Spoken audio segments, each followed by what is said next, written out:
Prepare for the onslaught. I'm sorry to complete. It's gonna be fun. One step away.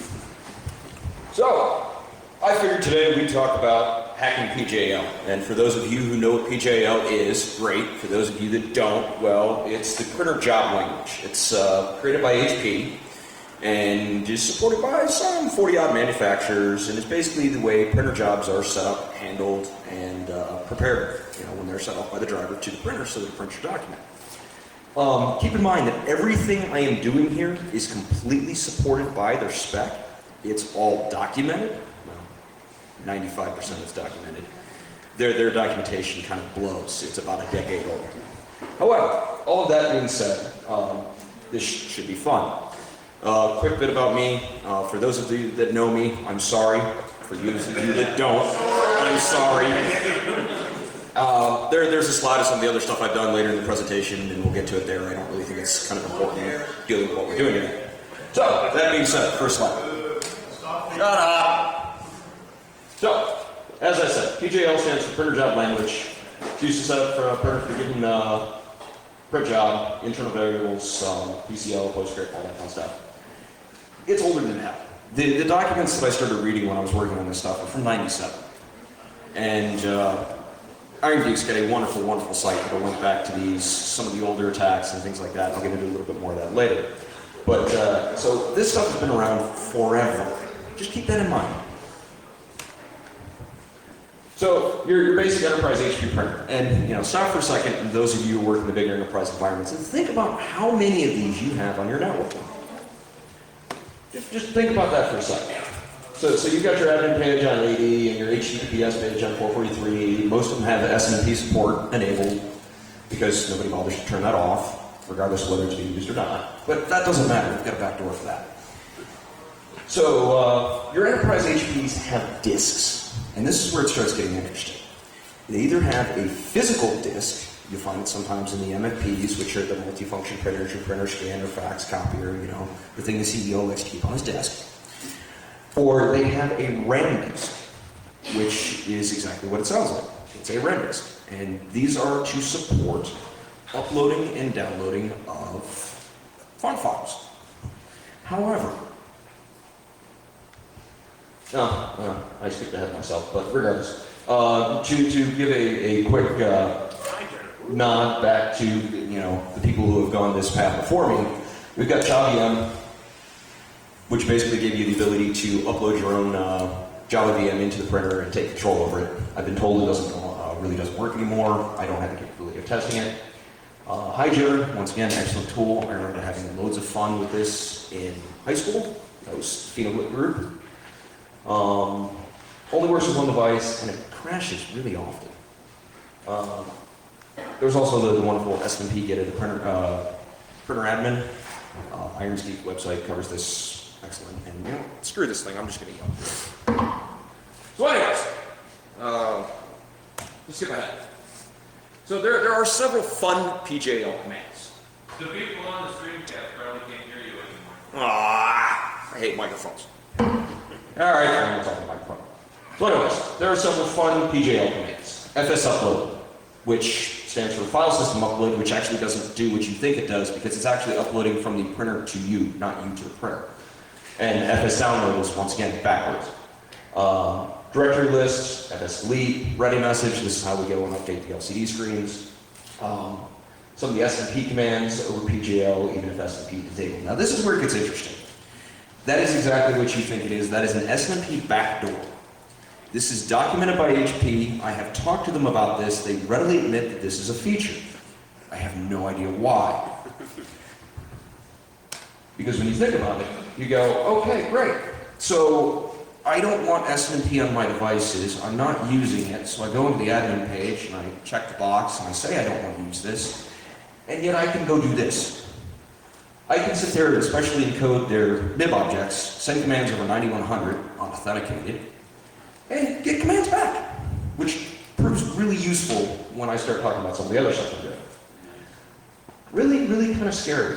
There is a document out there on the internet that will explain all of this to you. It's marked confidential from HP Barcelona, and if you're decent with Google, you can go find it on some Russian FTP servers. This is from way back in 2001 when I spoke to HP about this. They admitted that they knew it existed and they didn't really care. So, why all of this is awesome? It's unauthenticated, widely supported. You can't really turn it off. Your large MFPs, the ones that CEO's got on his desk, you'll see 40 gig hard drives, 80 gig hard drives, 60 gig hard drives. It really depends on the model. The smaller network printers will give you 20 to 30 megs, although some of the newer ones will give you 200 to 300 megs. Just keep that in mind. So that your space adds up quickly. When you're storing stuff on the RAM disk, if I remotely reboot the device, which I can do, all your forensic evidence goes away.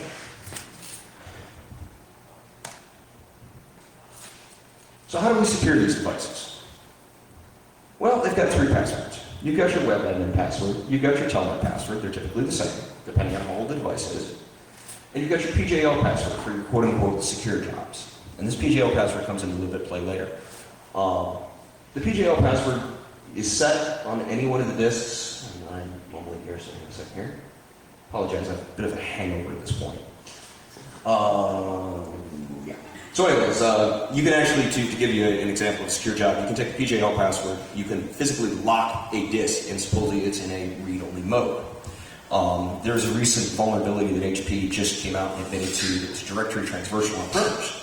Their response was set the PJL password and lock the disks, and this is no longer an issue. Except for the fact that the PJL password is horribly weak. 1 to 65,535 numeric only. So, the software that we'll be releasing here at some point in the near future, probably the next month or so, has a password cracker. And the password cracker will sit there and, just constantly try. There's no timeouts, there's no logging, there's nothing, until it figures out what it wants, the correct password. This gets even more fun when you start aggregating across multiple devices. And this gets back into where I was talking about. Think of how many of these devices you've got on your network. So, you actually bother to set these things up correctly, you bother to secure them and things like that. To set the PJL password, there's not an easy way to do it. HP typically recommends their administration tool, which means that there's a good chance the password's going to be the same on all the devices. Now, because I can only connect to one device at a time, I can only test one password at a time. But if I was to say connect to 30 different devices at a time, and test passwords across 30 different devices, assuming that your admins are lazy, and all the passwords are the same, suddenly the password space gets much, much smaller. You can do it in about 4 minutes.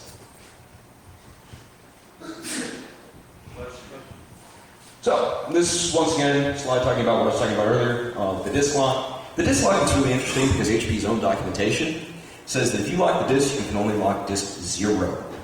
Most of the really big hard drives where I've been playing around with, you can have disks 1, 2, sometimes even 3. So you can only lock out the first disk, and that's their acceptable solution. It's kind of sad, really. So what can we do with this? After sitting down and playing with all this, I decided to write a couple of tools. So I've got Printfs. Printfs is exactly what it sounds like. It is a printer file system tool. It will go out and it will scan an entire network. It will find all the printers that are supported, and then aggregate it all into a giant, effectively, cloud storage device. And you get this nice little upload and download screen. You say, put this file here, and that file is then thrown up into the user. And then you can delete it off your disk, wander around, come back, and get it later. We'll handle that next slide. PertJack, once again, wonderful support tool. This handles the password cracking. This handles a bunch of other fun things that I'll show you later. So anyways, getting into Printfs. So we're doing distributed storage across all the printers in a given environment. Printfs support is determined by the scanning the printer via the PFS scanner. Now, PFS scanner, to go off on a slight tangent here, is something I'm particularly proud of because I had a ridiculously amount of fun time writing it. It's polymorphic. So not only does it have multiple commands to determine the information it needs, because I'm doing a mix of normal PJL commands plus the Snmp pass-through commands, they're run in random order, there are random sleeps. You could sit there and run it a million times against the same device and you will never get PCAPs that look the same. So, really fun to write. It was written in such a way to be a horrible pain in the ass to write rules for. There's random payload padding. You'll never get packets to look the same. So getting back to Printfs, we're using the RAM disk to store, works on any supported printer via the local network or over the internet. So if you were to use something like the Shodan scanner and printers that are out on the internet, and say 26 devices across 5 countries will give you a gig of storage. All files that are uploaded automatically get compressed, then they're encrypted with a random key. So every file, anytime you upload a file, it's encrypted with a random key, and then it gets a random file name. So even if somebody was to stumble upon this, it just looks like garbage. There's a local file table that's created on the disk, and that's where I store the keys, the names, and everything else like that. So when you go out to retrieve these files, it comes back down the same way it went up. There's SHA hashing and everything else. To handle the fact that we're storing on RAM disks and the chance that someone might reboot a device, I actually upload every file twice. So I'll store it on one printer and I'll store it on another printer. And because of the way the code is written, it may get one name on one printer and it'll get a completely different name and encryption key on a different printer. So there's no way of being able to sit there and go, okay, this and this are the same object. The print jack, once again, is portable for Printfs. It's the user interface for the PJL password cracker. Mass control panel lock and unlock, really funny to do. Mass RAM disk lock, unlock. Mass LCD update, which I have another script that I'll be releasing that does that. This is a list of known supported models. This is from me scanning various devices and determining that yes, they are indeed supported. There are probably many others that will support these. These are just the ones that I've had access to play with. 4,000 series, 5,000 series, I think there's 9,000 in there. So it's a wide enough range that you more than likely have these devices on your network. Did I hear you say you use Shodan to find them on the internet also? Yes, you can use Shodan to find them on the internet. You can use Google to find them on the internet. Typically what I do is I take the web administration page and I pick a couple of things on a URL and I start Googling for other objects that have that in the URL. And you'll pull these devices back. So, other fun stuff with PJL. Printer DOS attacks. One of the things I noticed when I was playing with this is that when you open up a connection to the printer and don't close it, the printer won't do anything. It just sits there and waits. So it would be very easy to lock them all open so that nobody can print. Using the Snmp pass-through with the reboot, you could throw them into reboot loops all day long. Mouse printer checks with the LCD. You could do social engineering, which would be really funny, and I might have done at my office. Animated LCD messages, which actually we will do one of those here real quick. Stay.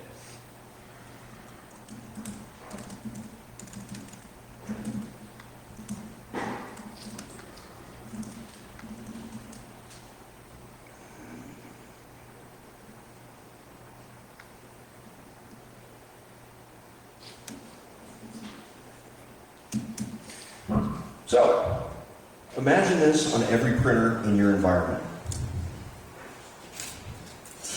Yes, that is rafflecrackers dropping roller skaters. So I think that is an excellent way to show admins that, hey, you've got an issue. All multi-threaded, and basically you send it all out, and it goes and does its thing. And the nice thing is the way this is written, every command, it actually sets up and closes down the new TCP connection, which really sucks because there's all sorts of traffic. But on the other hand, people can actually still print while this is going on.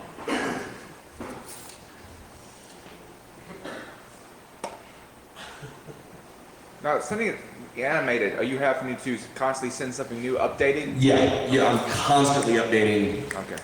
in a circle. That's just a loop. So, anyways, Mine was a bomb countdown. yep, exact same idea.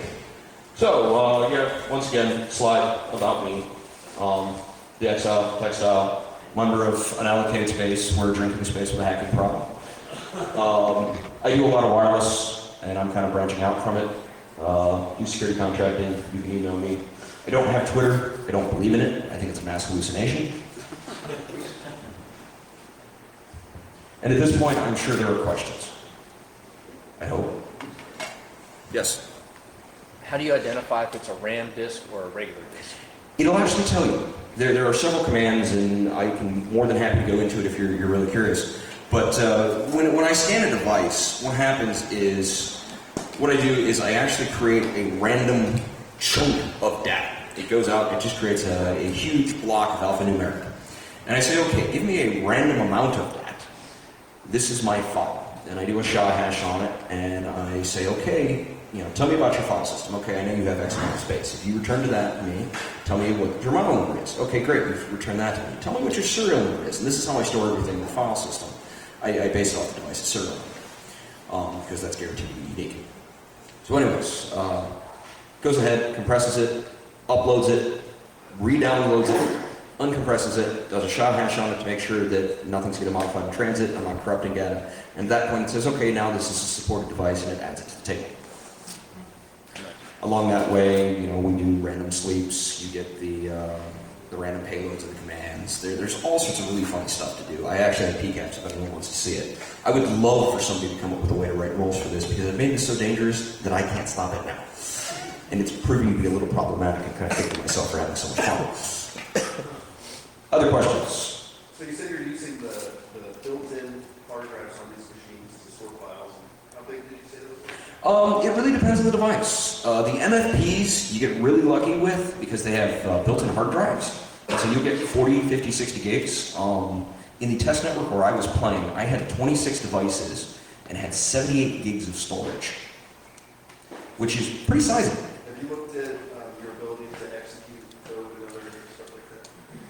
I didn't find anything that would give me the ability to execute code on these things. ChaVM was the last known thing that could do that. It's not to say that it can't be fixed and work again, but it really wasn't within the scope of what I was trying to do. When I originally got into this, I was trying to steal the documents that people were sending to printers. That's about the only thing HP did right. Once I realized I could upload download files, and I went, well, what happens if I add this all together? And the fact that I can effectively sit on a network, collect everyone's files as they're flying across the wire, store them out in plain sight on all their printers. So even if they're scanning for rogue services and things like that, they're not going to find, the FTP server where keeping all my nasty stuff. And then effectively crypt it all, upload it up to the internet, leave, go to some other internet connection, pull it back down, and I type the nice panic command, and poof, it all goes away. Have you thought about combining this with, the fax scan capabilities to deliver PDFs that aren't PDFs? You can do that.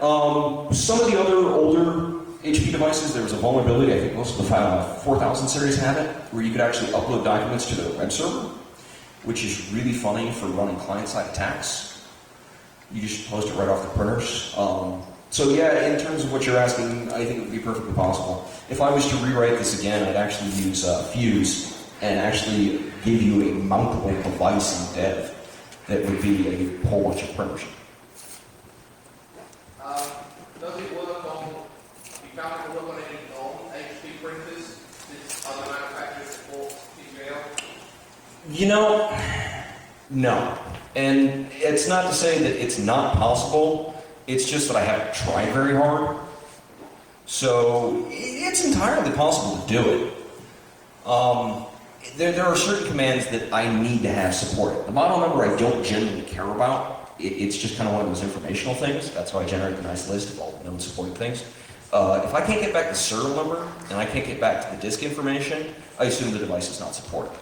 Now it's interesting, I found in scanning, and I never did quite get my timing right, but there are times where I will scan a device and it'll come back and say I'm not supported. And then I'll scan it again, and it will be. So there are some limitations within the programming within inside the devices that you kind of run into sometimes, but all in all, I kind of stuck with HP because I had the best success with them, and being it's their thing, they have implemented the entire subset versus only bits and pieces of it.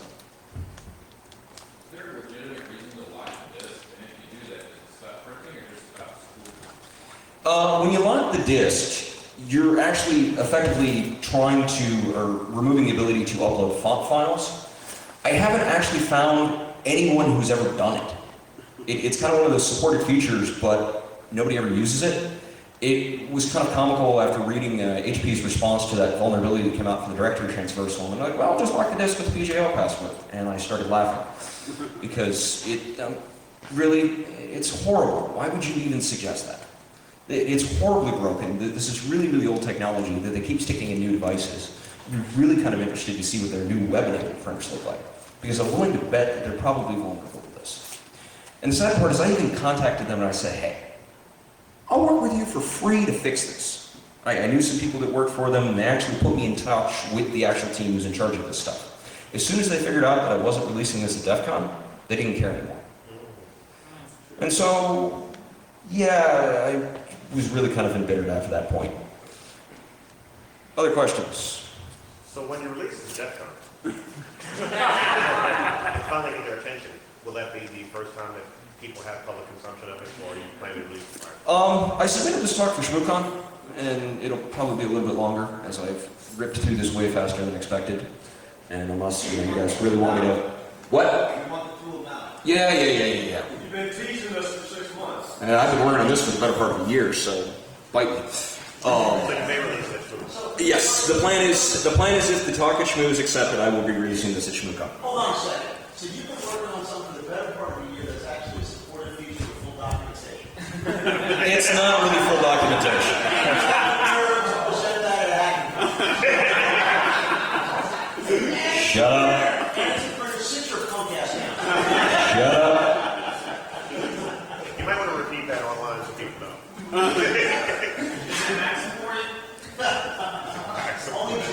It's Python, so yes, smartass. All of this code is written in Python, so you can pretty much run it on anything. You mentioned redundancies in the system to make sure you don't store files in multiple locations. Do you take these into account like subnets to make sure that you're not putting everything in the same office so that the power goes out? No. I ran into, and I will readily admit, the particular algorithm that I'm using for that is garbage. So basically what it does is it says, okay, give me a list of all the printers, show me how much storage they have. Great, sort to the smallest one. And does the file that you want to store fit in that one? No, go to the next one. Does it fit in that one? Great, store it there. Give me the next one. Does it fit in that one? Great, store it there. And so there are a lot of problems with doing that. I'm releasing this as a proof of concept. This is not meant to be a full-fledged tool. I don't have much intention to support it once it's out there. The idea is just to prove that this exists, these devices are vulnerable, and maybe we should actually start looking at these things. When I started doing this, I was asked, they said, hey, how do we secure these devices from this? The only logical conclusion that I've been able to come up with is put these devices in their own subnet, wall it off, and only talk to a print server. Route everything through the print server because that's going to stop me from doing this. So you wouldn't be opposed to someone weaponizing it?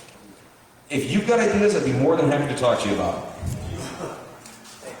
Why do you need to brute force? Isn't the OE and PDD set key going to I'm sorry, what was the question? PJL hold key, like the PJL scripting and passwords and like that. Why do you need So there are reset variables that you can trigger, but the problem is those are technically treated as secure commands, so you have to know the password to call them. Otherwise, it just ignores you. So before you upload your little file password thing? you only need to brute force when the actual device has been locked. Most of them are not locked at all. So that's simply here is just as a subset to test things out, and on the off chance that they actually did figure out how to lock the disks, I've already got a pill for that to fight back. Writing the password scanner, or the password cracker for it was actually a lot of fun. It'll sit there and rip through about 30 threads. All the threads are aware of every other thread. So as soon as one thread, tests its password space, finds one, tells all the other ones. You kind of alluded to it, but are you able to steal print jobs from people? Like someone sends a print job to that printer, it pulls up on that printer. Can you steal that job and redirect it to someone else or store it? No. That was the goal when I went into this. Now, this new directory transversal that came out, I just haven't had time to play with, so it's entirely possible. Basically, what it gets into is they have a write-only directory for every print job, and I can't view what's in it. But if I could get in there, yes, we could do that. So what's the other storage for? It is normally for uploading font files. Repeat the question. Sorry. She asked what the other storage was for, if it's not for print jobs. Yeah, They have got storage just for font files, which is not. that's the only thing I've been able to come up with. All the documentation, now keep in mind, the documentation I've got is very old, but So don't ask me questions that weren't documented.